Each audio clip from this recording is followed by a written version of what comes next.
Hello everyone, welcome to the first video lecture of the semester. I'm your professor, Andrea Sun, and today we're going to begin with Unit 2, Companies. If you have your textbook, please open it to page 14. If you don't have your textbook, you can also follow along with the PPT. I've included all of the necessary exercises on the slides. Now let's begin. Before we start talking about our textbook, let's just talk about business stereotypes. In the West and in the East, in Asia, there are different stereotypes about work culture and what we can expect from our bosses and our coworkers. In the West, there are a lot of images that come through the news like this. People in Asian countries who work so hard that they fall asleep exhausted on the subway or on the stairs, going home at the end of a long night. East Asian countries have a reputation for working their employees very hard and making them go out for business dinners and socializing after work hours. So, for many Westerners, there's a belief that East Asian countries work too hard. Now, let's look at a popular culture example of a Western country and their office culture. Maybe you watch this TV show. It's called The Office. Actually, the first version of The Office was made in the UK, but America came out with its own version. And in this stereotype of American work culture, instead of a very intense and serious work environment, they live in one or they work in one where their boss is kind of an idiot and he's a little bit lazy. So there's a completely opposite type of stereotype for Western work cultures. At the end of every lecture, I'm going to talk a little bit about Western office culture, and we might also discuss some popular culture that would be interesting for you to watch or look at or even just read about. So, looking at these two examples, do you think that these stereotypes are true? Do you feel like maybe you get worked too hard in your country, or that other countries are a little lazy, or maybe you think it's the opposite? Well, if you think about these two stereotypes and how they contrast, you begin to realize that they're really talking about work-life balance. What is a work-life balance? Work-life balance is when you try to find peace between the stress of working in an office and living a full life and being happy and doing all of the things that are important for human beings, like taking care of your family and having interesting hobbies, and of course, staying healthy. So, before we begin our lecture, let's ask ourselves a question. Do you think there's good work-life balance in Korea? And then, whose responsibility is it to provide work-life balance? Is it something that the worker should make for themselves? Or is it the responsibility of your employer to provide a healthy work environment? Many of you are students and maybe haven't started your work life yet. But let's think about your work-life balance and how much balance you want to have in the future. So please ask yourself. And if you have a notebook, please take it out and take a moment to write your answer to this question. What is your dream job? Think about your work-life balance. When you have your dream job, what does it include? How about your salary, your vacation time, the amount of sick time that you have, the kind of work that you do, the people you work with, what kind of boss would be perfect for you, and how happy do you think you'll really be in that job position? So take a moment, think about your dream job, and write your answer in your notebook. And you can use this sentence as an example. My dream job is to be what?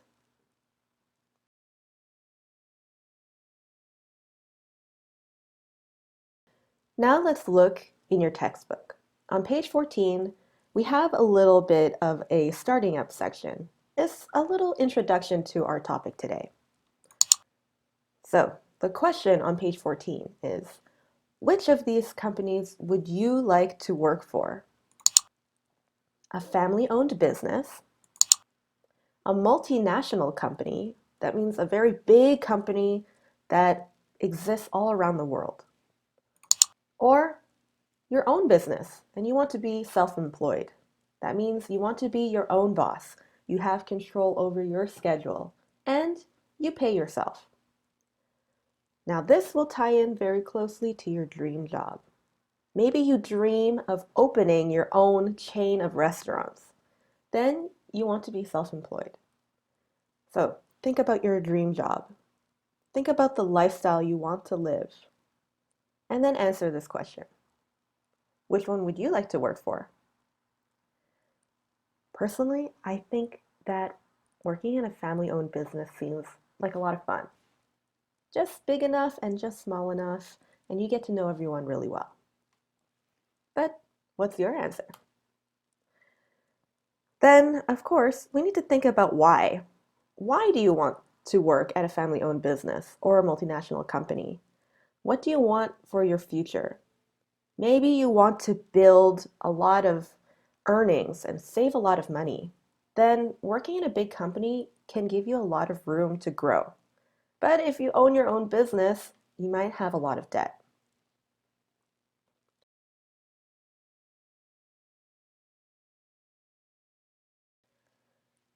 Now, let's look at the next part. Here we have a table of different companies, the type of industry or service that they provide, and their nationality, the country where they come from. So if you look in your textbook, and I have the textbook here, at the bottom of the page, there is a word bank that you can use, and then you can fill in the blanks over here. So I'll give you a few minutes to do this. And if you need extra time, you can always pause the video. It's at your own pace.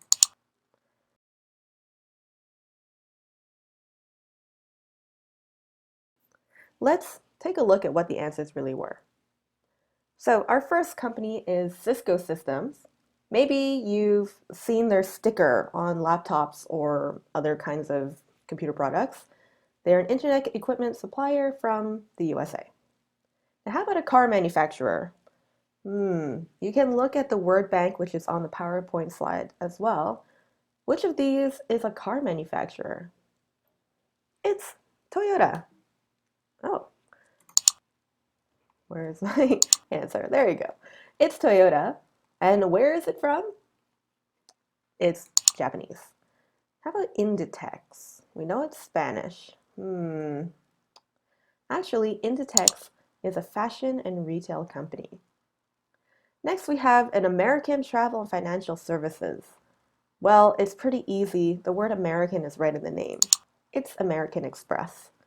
It's a very famous and popular credit card in America. How about Rush? From Swiss. Well, it is Swiss, from Switzerland. It's a pharmaceutical company. Samsung, of course, electronic goods maker from Korea. How about telecommunications? Which of these companies produces phones or phone services? Nokia. In the UK, they pronounce it Nokia. In America, Nokia. But where are they from? They are Finnish. Hapag-Lloyd. Maybe you've seen this before. This is a container ship operator from Germany. And Petrobras is a Brazilian oil and gas company. All right, let's look at the next exercise. We're going to look at some vocabulary today. On page 15, you can see a word bank with our vocabulary words. Now take a look at this picture. You see a beautiful building and some workers who are riding around. This is the Google headquarters or head office. This means that it's the office that is the center of all of their operations. They have many different offices in different cities around the world, but the head office is the most important one. Just like your head on your body. Your head makes all of the decisions. It's where all of your thoughts come from, and it's the place where you plan everything. So at the head office, it's kind of the number one office where they make all of the decisions and they're responsible for the total operations of the company. Now, in English, we can use this term, head, to talk about the leader of something or the leader of a department. So, for example, you might say, this man is the head of marketing, or she is the head of accounting. So, whenever you see this word, just remember your head is the part that makes decisions. It's the leader of your body. Our next word, we have a pie graph, and we can see different smartphone companies. We have Apple, Huawei, Samsung, OnePlus, Google, and others. This is a diagram of market share. What does market share mean? Market share is how much of a total market this one company controls. So as you can see, Apple is the biggest company. It has the most customers and it makes the most revenue. So its market share is 47% of the smartphone market worldwide. And then we can see the other companies as well. How much do they control the market? Who is number one? Well, number one is Apple, apparently. Now, you might have heard this word shareholders. So, a market share means a share is a portion, it's an amount. If you are a shareholder, it means you have some shares. You paid some money and you bought stocks in a company. So now you own a percentage of the company. Usually the shareholders make decisions together about how they want to run a company. So, market share, how much they control the global market. And a shareholder is someone who invested money in the company and now owns a percentage of that company.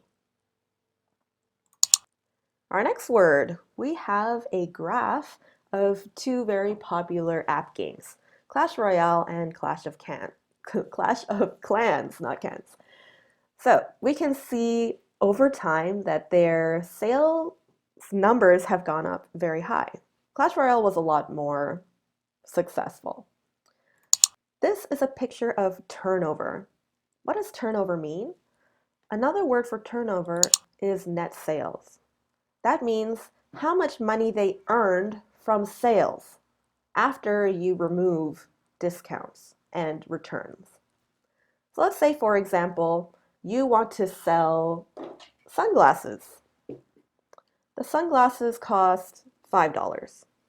If you sell 5 sunglasses, then you earn $25.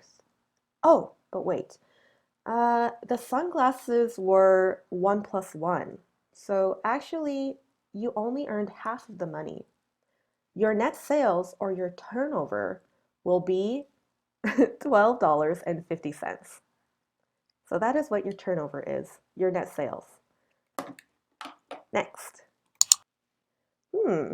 Here we have a big pie of money, and this man is only taking a little bit home. This is his net profit. So we sold our sunglasses, and then we lost some money because we gave people discounts, or maybe someone returned their sunglasses and they didn't want them anymore. Okay, so then we got our turnover, our net sales. Great, we have all this money, but now we need to pay our employees, and we need to pay taxes, and we need to pay to manufacture the goods. So we have a little bit more, we need to pay everybody.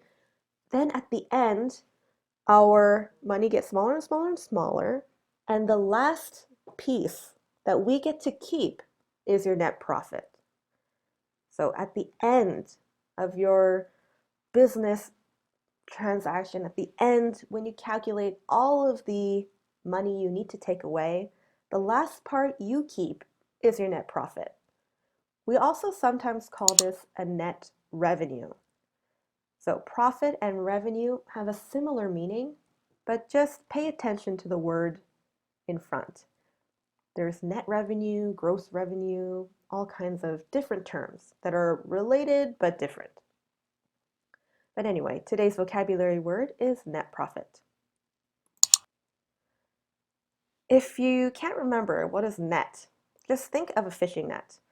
You're going fishing and you want to pull the fish out of the water. Once you take away all of the water you need to pay your employees, you need to pay your manufacturing factories, then what is left is just the fish, and you can take those home. That is your net profit. Now, how about this? Maybe you've seen a diagram like this before. We have Nestle, and you can see all of these companies are leading into Nestle. And there are so many different ones. They're not all food. So some we have ice cream, we have pizza, we have coffee. And then on the other side, we have some very different businesses, like the Body Shop, and Maybelline, and Ralph Lauren. That's so weird. How are they all related to each other? It's because Nestle is the parent company. A parent company is the biggest company that owns many other smaller brands. And the parent company is kind of like, I guess, like in a family. It's the father or the mother of this giant conglomerate. And a conglomerate means that many different brands are put together under one giant collection, I guess you could say. A conglomerate is especially when there are many different brands that are not exactly related.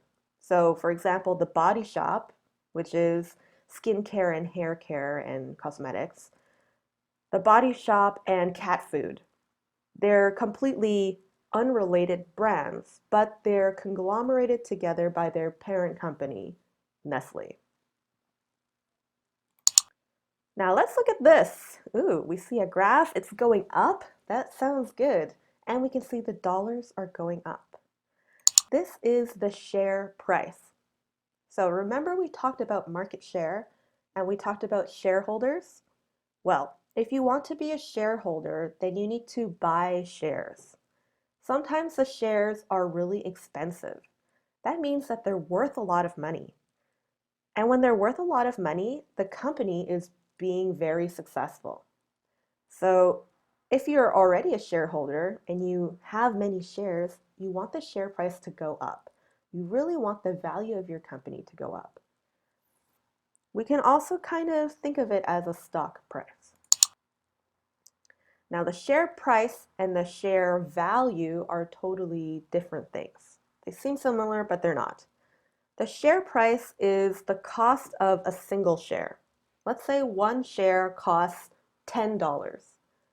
The share value is more of a prediction about what the company is worth in total. Maybe we can see that they're growing at a very good rate. So right now the share price is only $2, but I think in the future it'll be worth $20. So the share value is very high. There's a very good prediction of success for this company.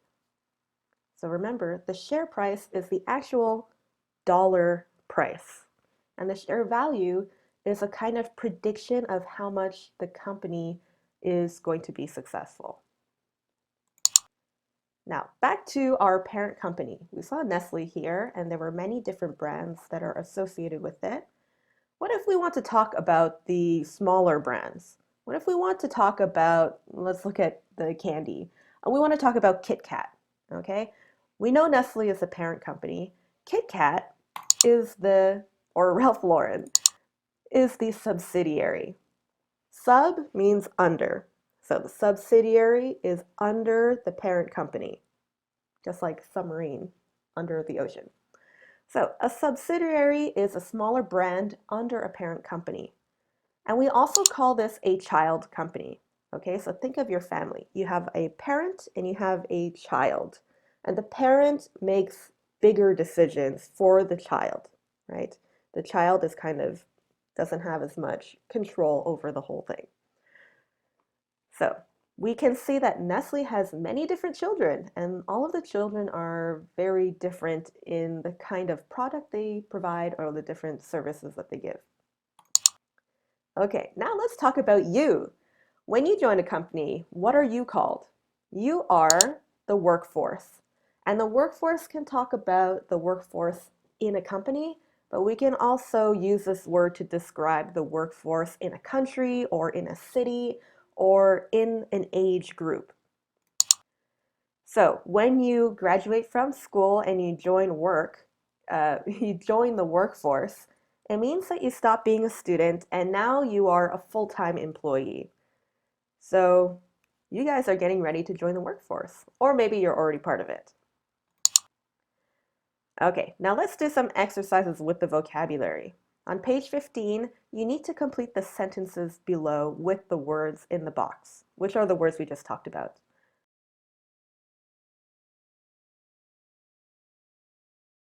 Now let's continue with the lecture. And our first sentence, the amount of money a company receives from sales in a particular area is called its turnover. Number 2, the money a company makes after taking away its cost and tax is its net profit. A company which owns another company is called a parent company. Number 4, the employees in a particular country or business are called the workforce. The percentage of sales a company has in a particular market is its market share. And the main building or location of a large organization is called its head office. All right, so hopefully all of your answers are correct. And if they weren't, then put a star next to them and make note to study them a little bit more. Okay, oh, there were some more. Number 7, the cost of a company's share is its share price. 8, a company which is more than 50% owned by another company is called a subsidiary. And finally, we're going to look at the next exercise. So using the same vocabulary that we just used, we're going to fill in the blanks of this short article. So please take some time to read it first, and then as you go along, add in the words. Okay, so go ahead.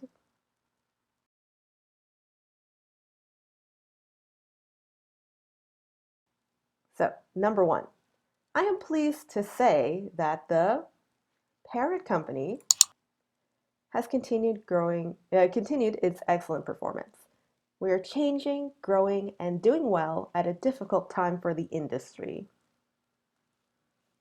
Turnover was 57.2 million euros, an increase of 15% on last year. And net profit rose by 5% to 6.4 million euros. We have a highly competitive business. We have increased the amount of the market, it's called our market share, to 20%. Consequently, our share price has risen and is now at an all-time high of 9.6 euros. Increased production and strong demand have had a positive effect on our cash flow, so we're able to finance a number of new projects. We have successfully moved to our new head office in central London. Okay, next. We're now planning to start full production at the recently opened Spanish subsidiary in October. Finally, thanks once again to our loyal and dedicated workforce. Our employees will always be our most valuable asset. Okay, now that we've read that little article, I have a writing prompt for you to write about in our participation forum. So remember, you must post in the participation forum to earn 1 participation point for this lecture. So as you know, the coronavirus has had a really big impact on the world economy. And right now, the coronavirus panic is starting to hit America and a lot of Western countries. It's created a lot of panic, which means, as you can see from this graph, that a lot of stocks have dropped dramatically. So for your participation forum writing prompt, I want you to think about the impact of the coronavirus. How will COVID-19 affect the economy in the next few months? Okay, we can see already that it's already had a big effect. What will happen next? To help you focus on this topic, I want you to choose one company to talk about. So maybe you want to talk about Apple or Microsoft, or maybe a Korean company that has a lot of business in America and elsewhere in the world. Pick one company and then write a short paragraph like the one we just read, okay, like this one in our textbook C. I want you to write a short paragraph about it. You can go onto YSEC and you'll find the forum post, and there you can write your short summary. It should be at least 100 words long. And I also would like you to include some of the vocabulary and the grammar that we will learn today in our lecture. I've outlined the exact requirements on the participation forum. So please go to YSEC, take a look at it, and then think about your answer. You only need to write one. And if you want to write a longer response or you want to write more, then you're more than welcome to do that. I also invite you to respond to the posts written by other students.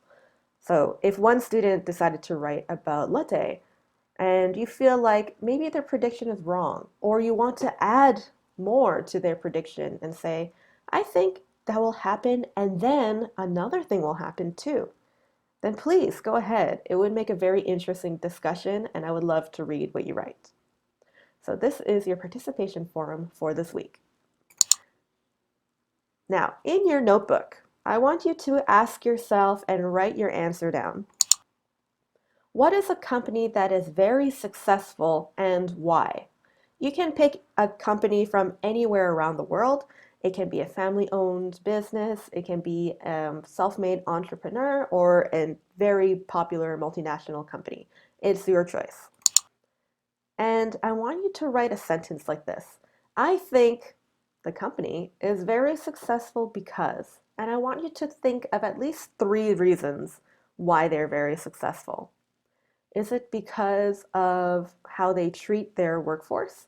Is it because of how they expanded their offices around the world? Is it because they make good products? Why do you think they're so successful?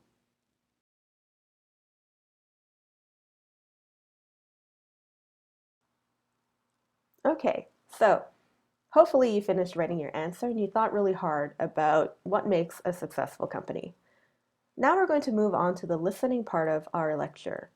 I've uploaded all of the audio onto YSEC, and if you go there, you'll find a list of all of the audio that is separated by track. So today we're going to listen to track number 118. It's only 49 seconds long.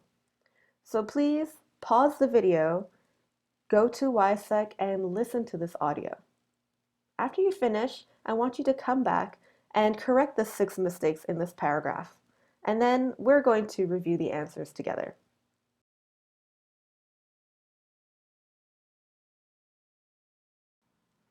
Okay, welcome back. Let's look at the answers for this paragraph. What were the 6 mistakes? Hopefully you were able to find them. So here's our paragraph, and you can see the places where the mistakes are. Okay, so Nature's Way Foods is a food manufacturing company. Who would have guessed? Nature Way Foods. And it's based on the south coast of England. We put chilled product, the majority of which is lettuce and fruit, into various types of packaging for the major retailers and various food service companies in the UK. Now, you might have noticed that this speaker has a British accent, and a lot of the speakers in the audio for this textbook will have that accent. So if you need to, listen to the audio many times. Try to read the words as you're listening so you can associate the accent with the vocabulary word. It'll make it easier for you to understand what they're saying. Okay, next, we're going to listen to track 112 this time on page 16. Oh, I'm so sorry. It should be track 119. Okay, so look in your textbook, track 119. Listen to the second part of the interview and complete these notes with one word. So go ahead, pause the video, and listen to the audio.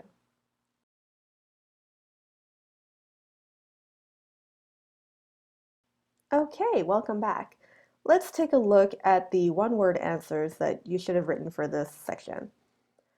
So the first reason for success. Why does she think that her company is successful? It's because of the market. And the market really is very important for how successful your company is going to be. If you want to sell something that nobody wants and there's no market for it, then you can't earn any profit. All right, next. Health. The desire to eat healthy products. There's convenience, which is very important. It's time poor. Then finally, sustainability. Low level of food, miles. So how many miles we need to transport the food. Okay. Now let's continue with our answers. The second reason for success. It's the way they run the business. Next, they have high volume business. They sell a lot, high volume. They produce hundreds of millions of units. So there you have your high volume. Need to be very efficient in the way they produce them, and it's invested heavily in systems and processes, or processes. There are two different ways to pronounce this word. So of course, yes, if we invest in our systems and we make sure that things move very quickly and efficiently, then we can make the most profit for our work. Okay, next, we have another listening file, which is 120. So please go ahead, pause the video, and listen to the audio file.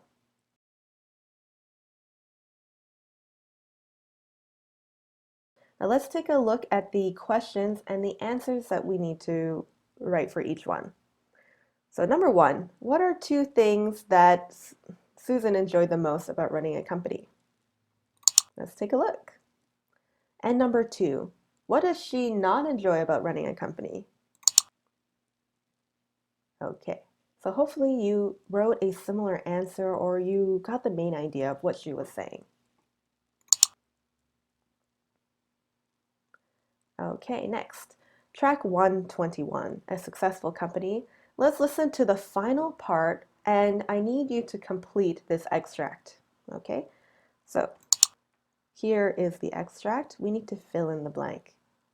All right, please pause the video and listen to your audio.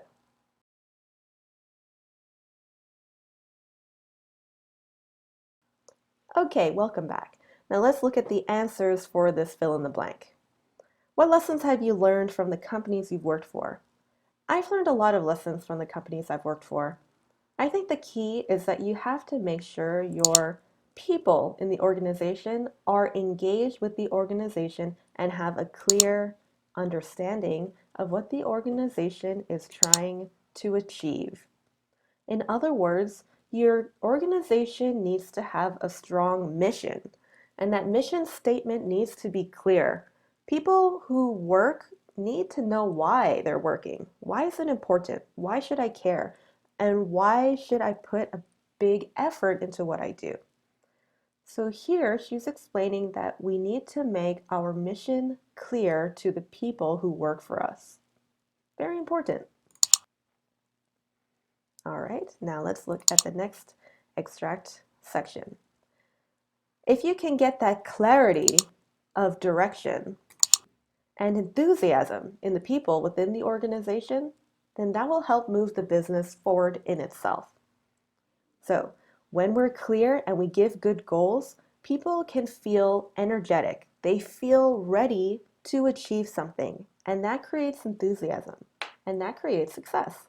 So Let's imagine you took a class and the professor didn't tell you what he wanted and he wasn't very clear about how you could get a good score, right? You wouldn't feel very motivated to work too hard in that class. You'd feel like it doesn't matter what you do, none of it really mattered because it turned out he wanted something else and he wasn't clear, right? So we need to be clear about our direction and we need to create motivation and enthusiasm to be successful. All right, so now here's another ask yourself moment. You can take your notebook and write your answer. So please ask yourself, if you were the CEO of a company, what three things would you do to make your workforce happy? How can you show them your direction? And also, how can you motivate them to be enthusiastic and bring good energy into their work? Okay, so you can write a sentence, just a short one. I would, and mm.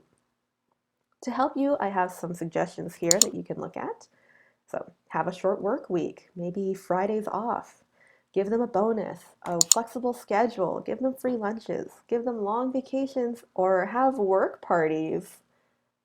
But it's up to you. How would you be the perfect boss? Okay, now pause the video and write your answer.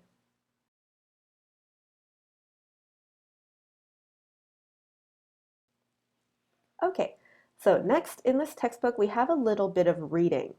There are two different articles, and each article is talking about a different company and the approach that that CEO takes toward their employees. So we talked about if you were a CEO, what would you do? Now let's look at two examples. What are they doing? So please read the articles in your textbook.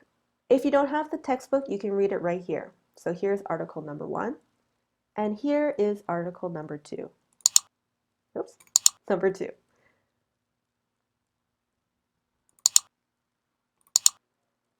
Okay, now that we've read about these two companies, we realize that they're very different. Okay, so in your notebook, I want you to compare and contrast the two companies. How are they the same and how are they different? And then, after you make a list of all of their differences, I want you to imagine that you are going to a job interview and they both want to hire you. Which one will you pick? Which one do you want to work for? So look at your list. Think about your work-life balance. What are your goals? What are your dream jobs? What is your perfect boss like? And what would you be like if you were the CEO? Circle the things that you think you really like and decide which one you would rather work for.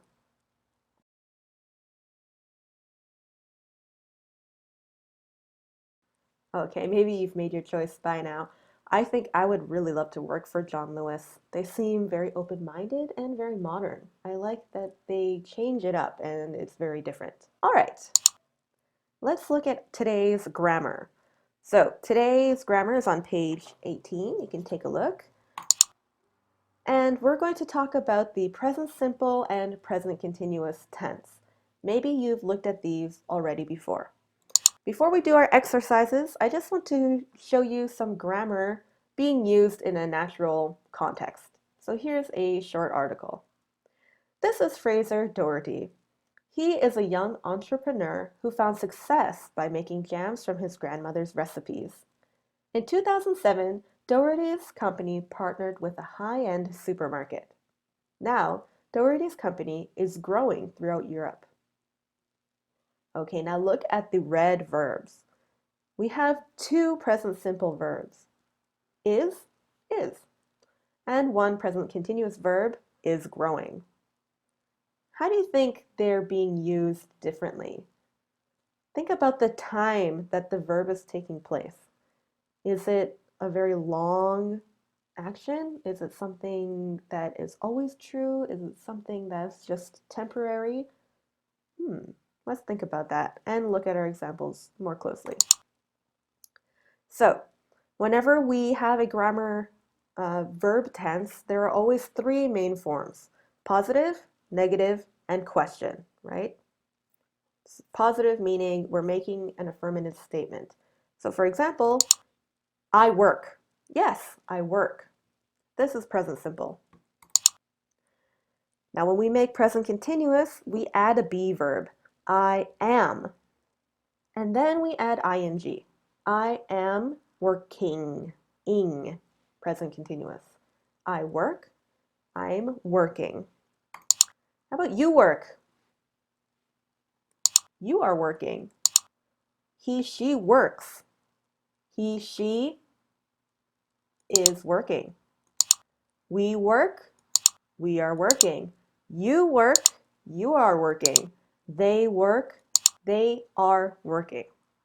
Okay, so positive form, we're saying yes, they are working. Now negative form, we are saying no.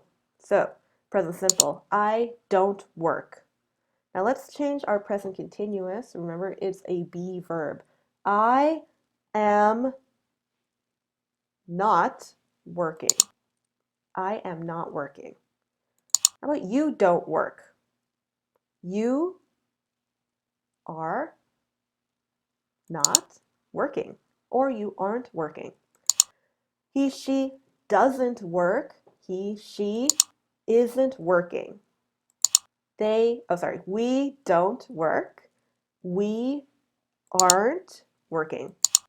You don't work. You aren't working. They don't work. They aren't working. So we can see our contractions here. Don't, do not. Doesn't, does not. All right, and finally, here, aren't, are not, isn't, is not. Finally, our questions. We want to ask a question. So in English, when we ask a question, we always change the subject. I work. And we're going to flip the verb and the subject. And with present simple, we also add the word do. Do I work?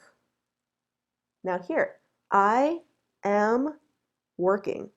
I am, flip it around, am I working? Am I working? Now next one, do you work? You are you working? Does he or she work? He is. Is he working? Do we work? Are we working? Do you work? Are you working? Do they work? And are they working? Maybe your professor asked this question many times. Are they working or are they chatting? Okay, so let's focus on the present simple for now. Why do we use the present simple? We use it to talk about facts or information that is always true. So for example, Huawei sells cell phones. Okay, this is what they do. This is a fact. It's never going to change. This is true long term. We also use it to talk about our routines or habits, things that happen over and over again throughout a long period. So for example, this man drives to work every day. Okay, so it doesn't change, it's true. Now how about present continuous? We use present continuous to talk about actions in progress. That means they're still happening now and they're not finished, or maybe they're temporary. So right now, she is saving money to buy a car.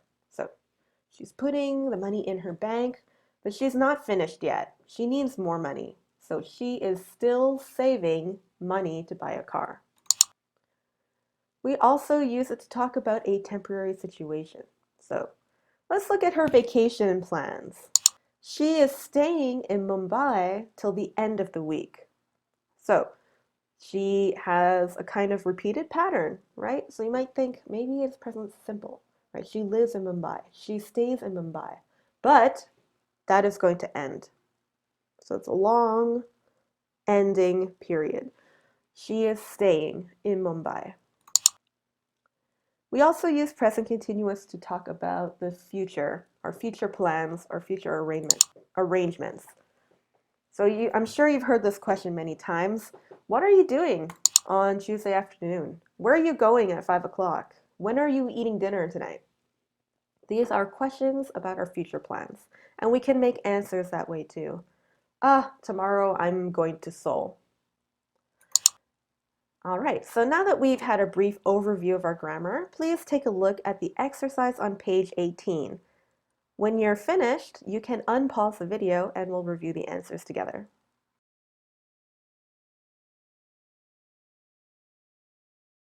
Okay, welcome back. So let's take a look at number 1. We normally hold our sales conference in Mumbai. This is our habit, our usual routine. But this year, we're holding it in Delhi. This is their plan. They are planning to hold it in Delhi. Although we are using our sales representative at the moment, so at the moment, it's a temporary action. We generally use agents in China. Generally means usually. It's our habit. We usually use agents in China. 3. Tatsuo works for a financial magazine. It's a fact.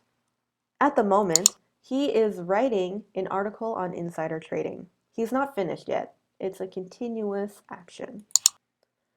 Number 4. Usually our sales director deals with important customers, but I am dealing with all inquiries while she's on holiday. So this is temporary. She's on holiday for a short time, so I am dealing with them. I come from Poland, but at the moment I am living in Germany. So fact and a temporary situation. John Lewis wants to continue this expansion this year. With expansion. So this is a fact. Now let's look at exercise B. Please pause and complete the exercise.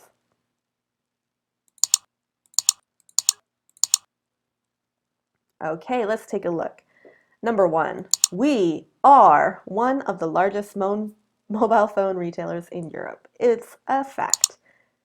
We offer independent and impartial advice on mobile phones.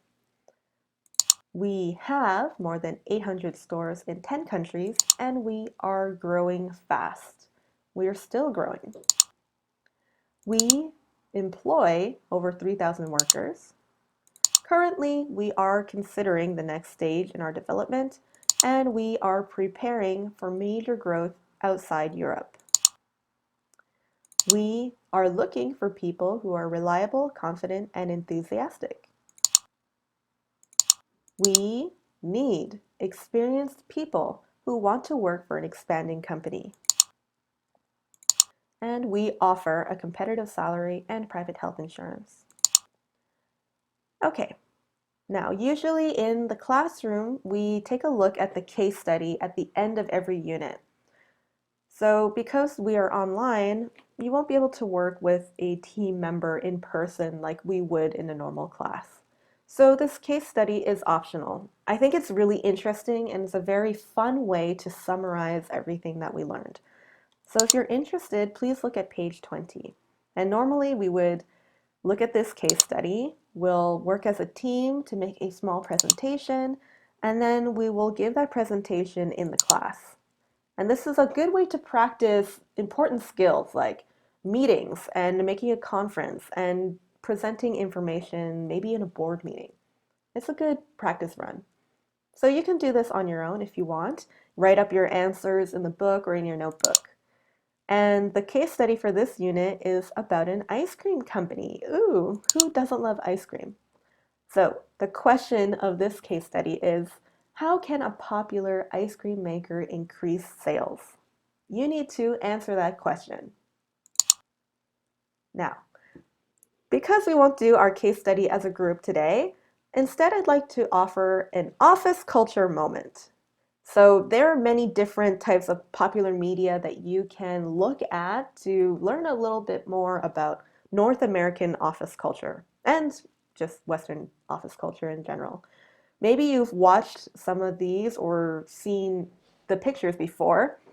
So, first we have this very classic movie. It came out in the 90s and it's called Office Space.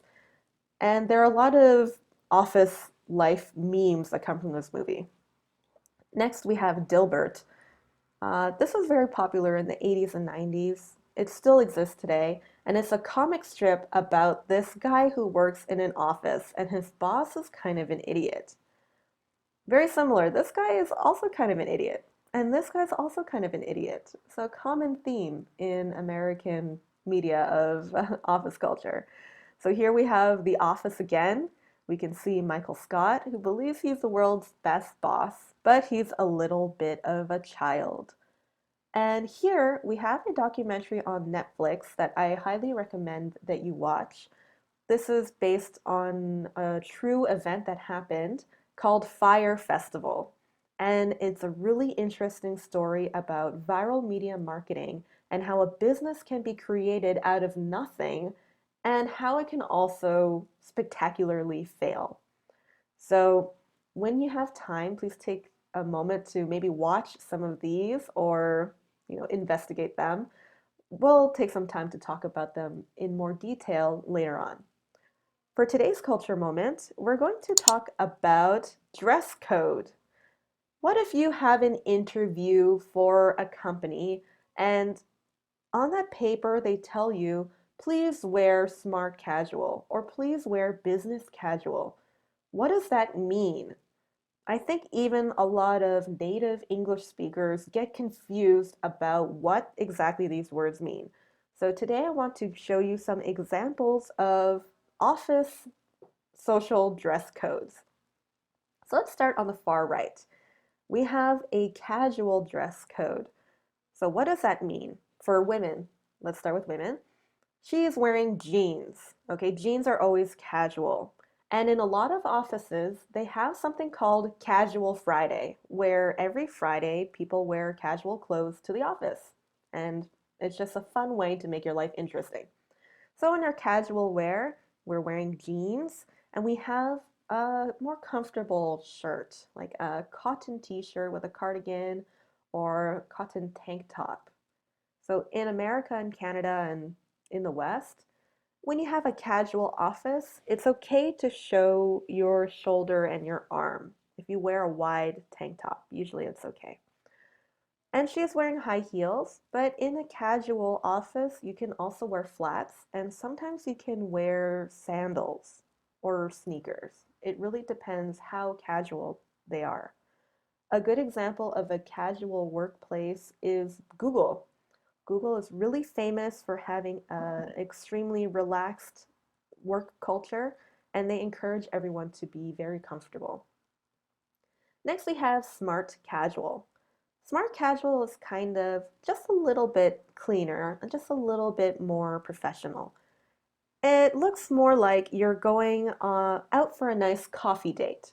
It's not fancy, but you want to look nice and you want to look like you took good care of yourself. But at the same time, you're still pretty comfortable. Next, we have business casual.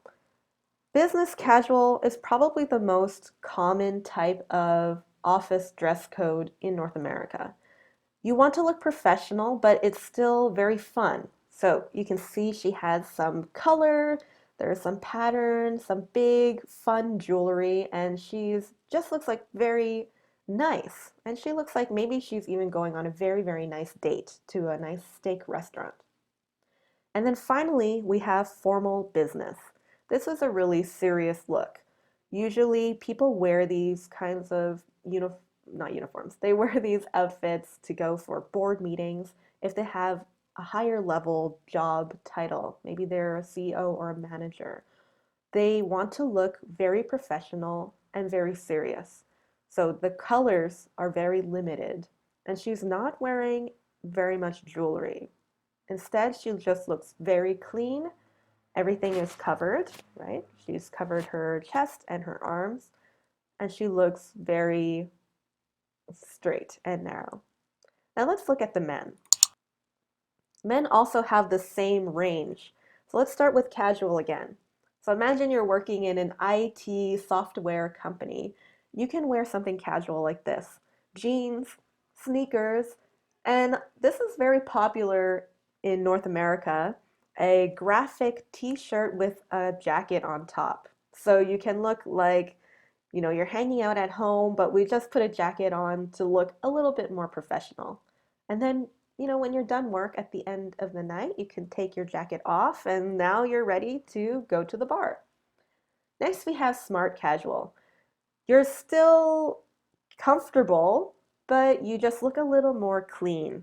So now instead of jeans, we're wearing nice pants. They don't have to be fine suit pants, just khakis or some very nice pressed chinos.